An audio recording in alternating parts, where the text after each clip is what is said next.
Alright, so they fixed the drain problems. Obviously there's a little bit of rainwater still in here. That's not going to be an issue. We're going to start ready to get the roof on.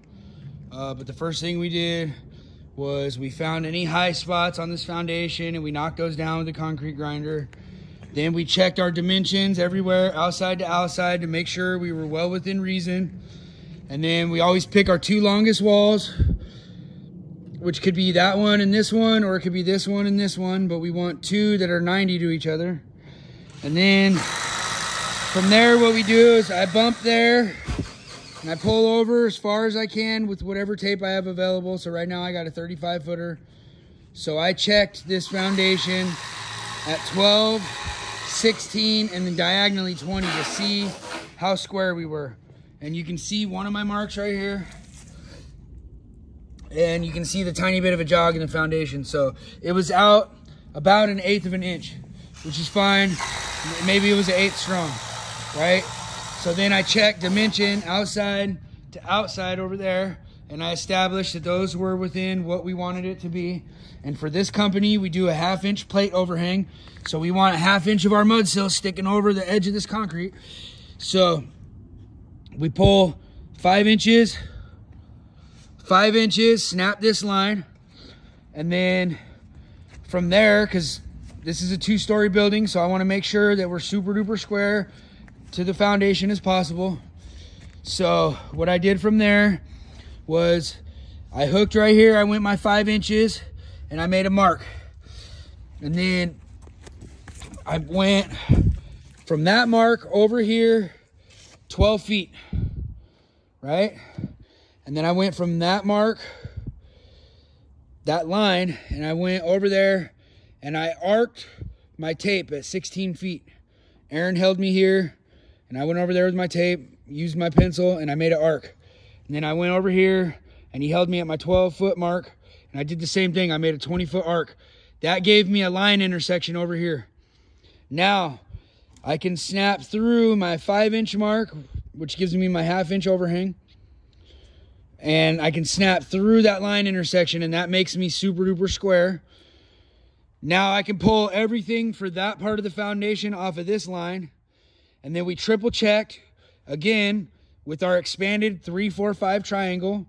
So we got 12, 16, 20, right? And we double checked our line, triple checked really our line, made sure that we were really square. And that tells us, now that we know we're square for sure, that we can pull everything for that off of this line. And we can pull everything this way off of this line. The rest we can kind of square it as we go with a very 3, 4, 5 triangle, because everything else is smaller. So, and we call those our main walls or our God walls, right? So our 2 that make our 90, that's our God walls. And we want to make those very particular because the rest of our building is based off of those. Then this side gets wider plate because this is a hung floor.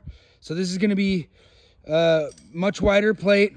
And then this side is going to be the standard 5.5 inch plate. And that's going to be pressure treated. And then under that, you can see that we're doing a sill.